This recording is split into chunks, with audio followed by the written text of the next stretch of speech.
नमस्कार दोस्तों। डिक्टेशन शुरू होगी 3 सेकंड बाद।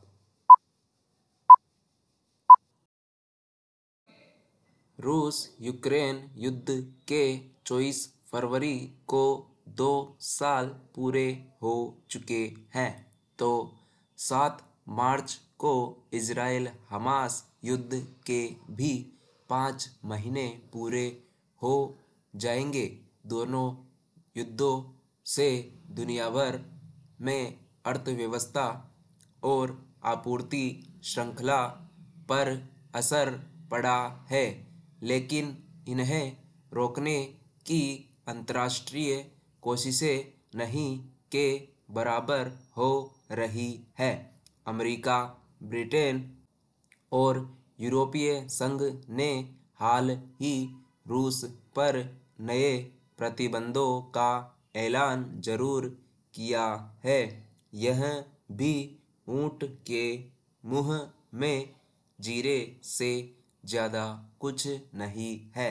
ये देश पहले भी रूस पर कई प्रतिबंध लगा चुके हैं, जिनका उस पर खास असर नहीं हुआ।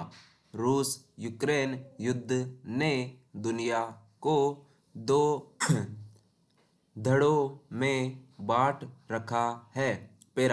देखा जाए तो अमेरिका, ब्रिटेन, फ्रांस समेत कई पश्चिमी देशों की मदद से यूक्रेन लड़ाई के मैदान में डटा है, तो ईरान, चीन, दक्षिण कोरिया जैसे देश प्रत्यक्ष या अप्रत्यक्ष रूप से रूस का साथ दे रहे हैं। भारत मध्यस्थ है और कई बार युद्ध खत्म करने की अपील कर चुका है।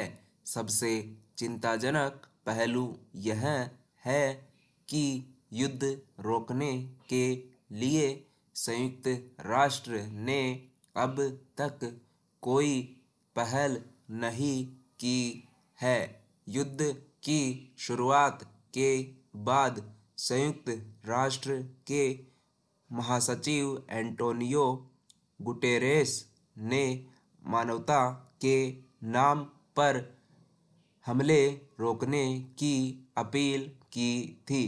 रूस के अपील ठुकराने से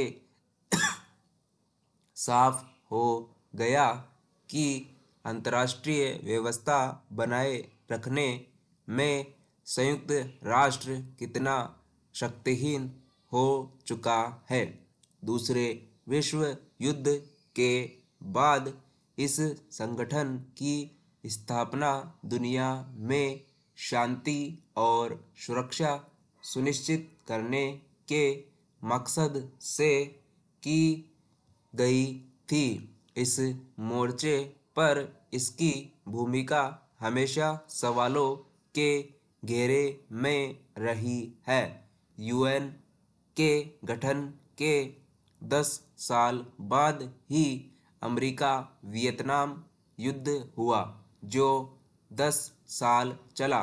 80 के दशक में इराक ईरान युद्ध और 1992 में बोस्निया के गृह युद्ध में भी इस संगठन की विफलता सामने आई थी। रवांडा में 1994 का नरसंहार रोकने में भी यूएन विफल रहा। दरअसल संयुक्त राष्ट्र की सुरक्षा परिषद ने अमेरिका, रूस, ब्रिटेन, फ्रांस और चीन जैसे देशों का दबदबा है। इन्हें वीटो पावर हासिल है। इसका इस्तेमाल ये अपने अपने हित साधने के लिए करते हैं। यूक्रेन पर रूस के हमले के बाद 2022 में सुरक्षा परिषद के निंदा प्रस्ताव का 15 में से 11 सदस्य देशों ने समर्थन किया था, लेकिन रूस के वीटो के कारण प्रस्ताव नहीं हो सका। बड़े देश वीटो के जरिए संयुक्त राष्ट्र के मूल उद्देश्यों पर प्रहार कर उसकी प्रासंगिकता को लगातार चुनौती दे रहे हैं। यूएन के पूर्व महासचिव बुतरस घाली ने अपनी आत्मकथा में लिखा था कि वीटो पावर वाले देश अपने हिसाब से यह संगठन चलाना चाहते हैं। जब तक वीटो सिस्टम खत्म नहीं होगा तब तक सुरक्षा परिषद आज़ाद होकर काम नहीं कर सकती। इस समस्या का समाधान परिषद में देशों का प्रतिनिधित्व बढ़ाकर किया जाना चाहिए। स्टॉप।